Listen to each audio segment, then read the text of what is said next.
Welcome to Life Today. I'm Randy Robinson. My co-host today is Miss Sheila Walsh. Sheila, good to have you as always. Greetings, Earth people. We have a very strong person with us today who discovered that sometimes you have to be weak. And if you're not going to be weak on your own, life might beat you down a little bit, right? Honestly, I have to say, I am so excited about this guest and about his book. So without further ado, will you please help us welcome Clayton King. Welcome, Good sir. to see you.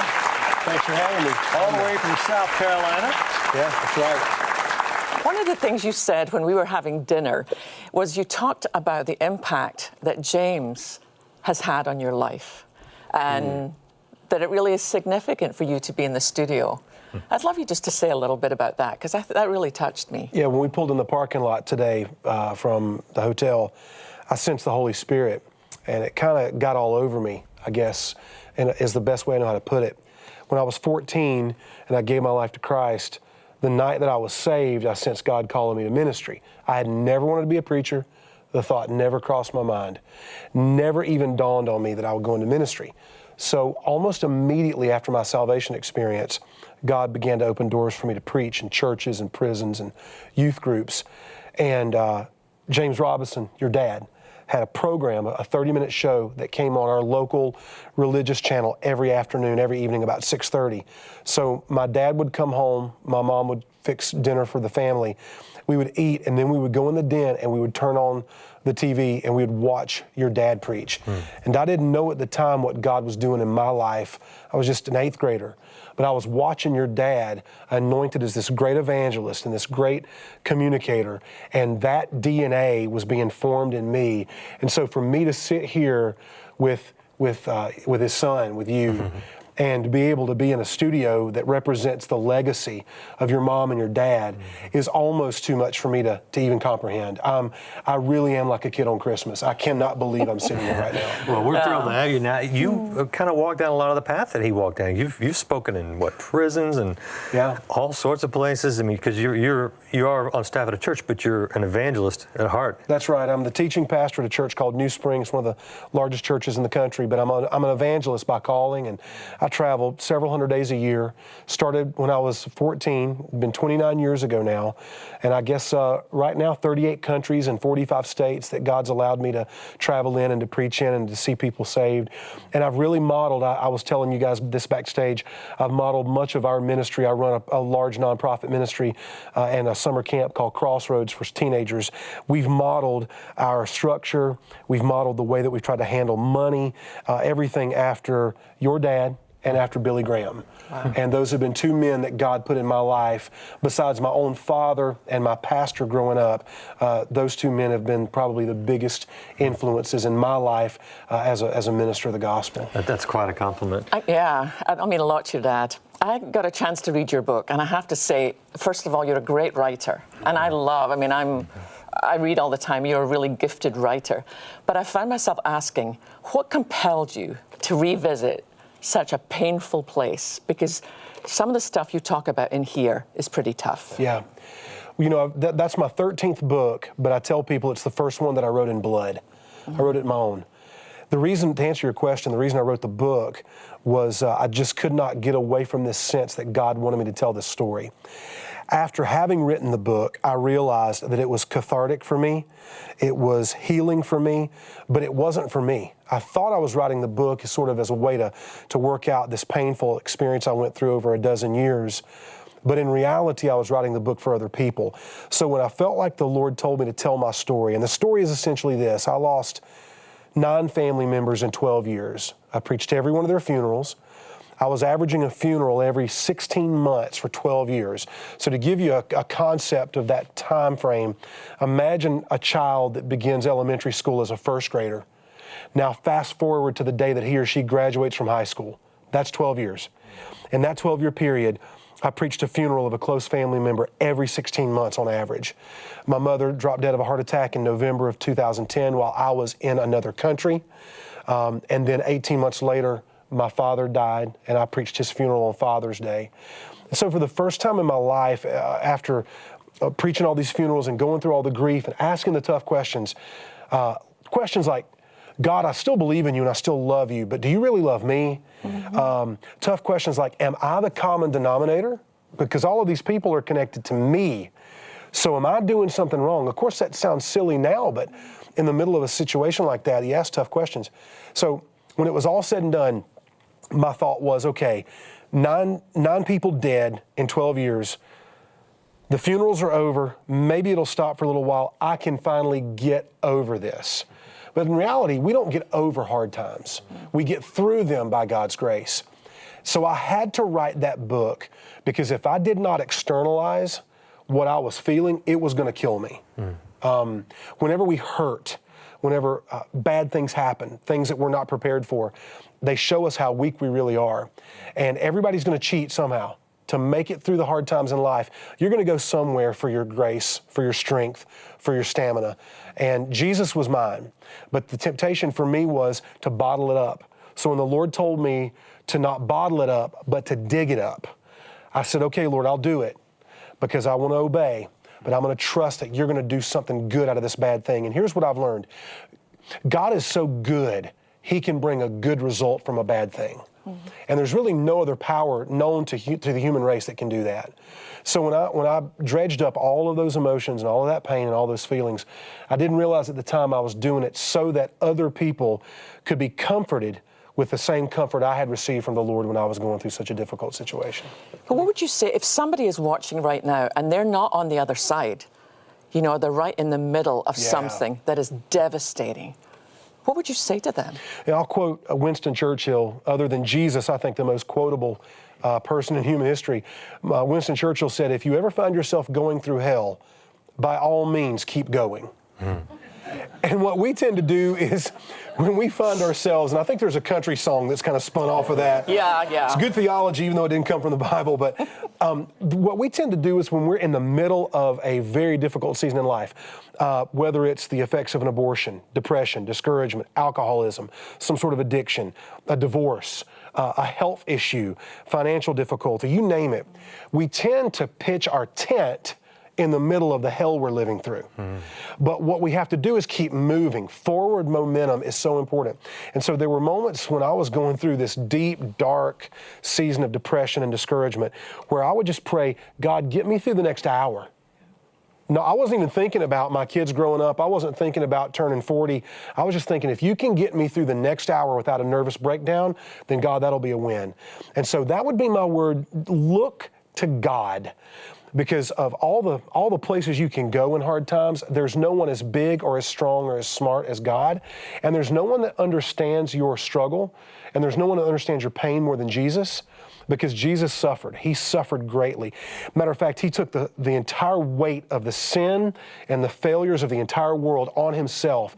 And when he died on the cross in our place, he wasn't just taking away the penalty of our sin, he was taking away the shame and the guilt and the regret. And Isaiah prophesied 700 years before Jesus was even born that Jesus was a man of sorrows who was well acquainted with grief. And then, of course, Jesus lived that out. So if anybody understands what it's like to be depressed and discouraged, to go through grief and pain and terrible, terrible days, Jesus understands. Listening to you out here, it sounds like you've worked through things and you've really, come to a good place and you sound a little bit, like someone who can preach, right?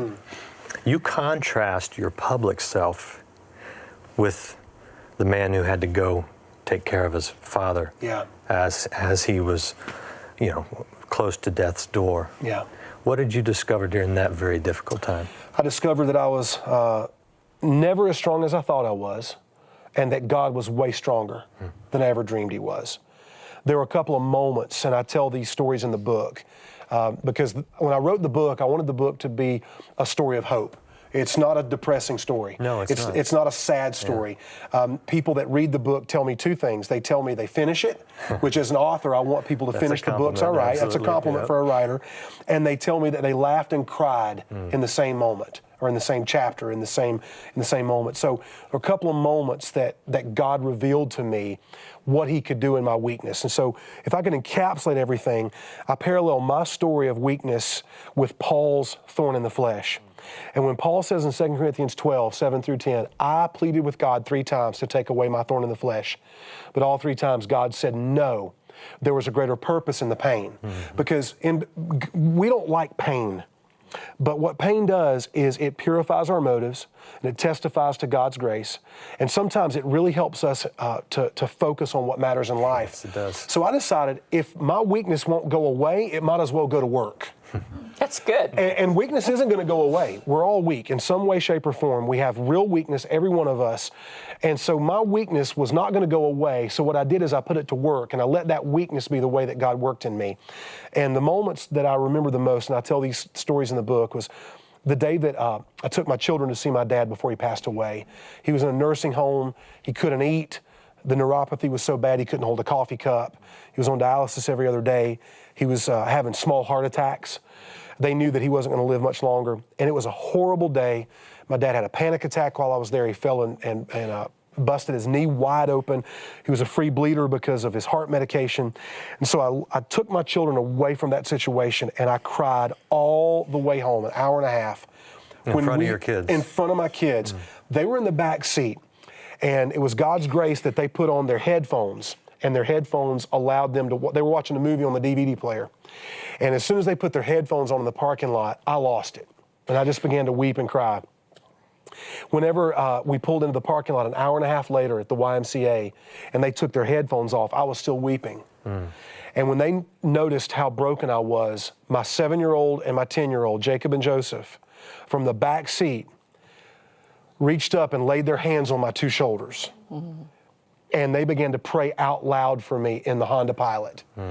And for the first time in my life, I think I really experienced what it meant when Paul said, God's strength is made perfect in our weakness. And their prayers gave me the strength to make it. And then the other moment where I felt God lift me up was when I walked in the room where my father's dead body was. I'd stepped away from him for a little while. He died while I was away. And I'd promised him I'd stay with him until he died. And I left his side, and when I came back, he was gone. And I fell down on my knees beside his bed, and I just began to cry and weep. I'm an adopted child.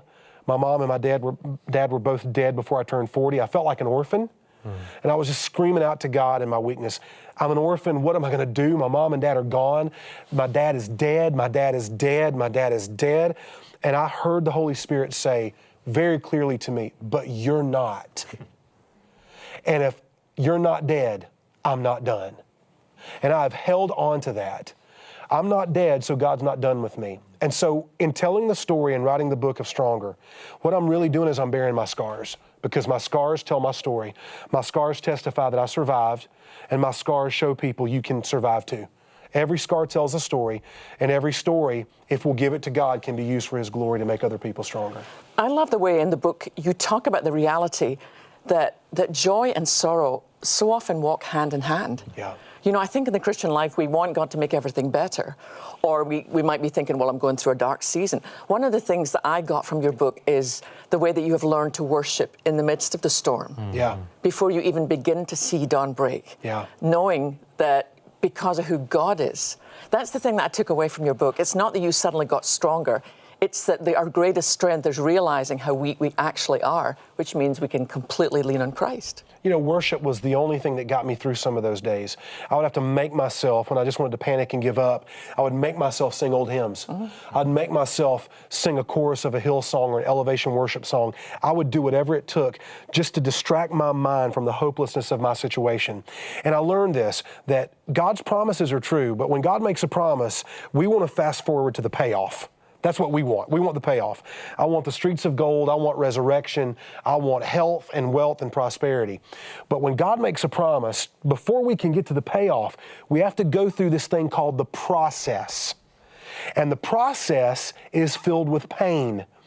But the process is the point. This morning I was in the gym at 5:30. And the reason why I went to the gym at 5:30 this morning was to break down my muscles so that they could be broken and built back up. You know, cardiologists tell you, if you have a weak heart, you've got to push your heart to the limit so that that heart rate can get up, so that your heart rate can be strengthened. The same reason that I go to the gym, to break down a muscle, to build it back up, is the same work the Holy Spirit does in us. The things that break us are the things that make us. And the things that break us are the things that bring us closer to God. I would never want to repeat what I went through, but I wouldn't trade it for the world, because I love Jesus more now than I've ever loved him.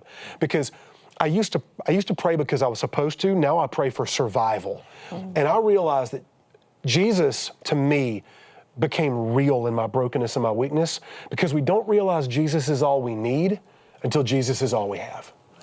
And I'm wondering too how that has impacted the suffering that you've gone through that you wouldn't have chosen. That's got to have impacted the effectiveness of your ministry. Yeah. Because there's an empathy that you now have for other people who are struggling that unless you'd gone through that, you wouldn't have that. Yeah, I'm a lot more patient now. How's it, I mean, you've been sharing this message for a few months now. How is it impacting people, or how is kind of God bringing that back to you? It's a really cool story. Ironically, I released the book on Father's Day, which was 3 years to the day that I buried my dad. And it's the message I've been preaching exclusively with the churches I go to, the conferences, the events, the rallies, the crusades. And since I began preaching this message on Father's Day, which was back in June, I've seen somewhere between 16 and 17,000 people respond to the gospel by receiving Christ and repenting of their sin. And it's not because I'm a good preacher. It's not because I've got a great story. It's because God is in my story. It's because the power of the gospel is stronger than our greatest weakness and our greatest times of brokenness. And so when I told the Lord 2 years ago, I'll write this book, but I hope you use it to help a lot of people, He has, and He still is.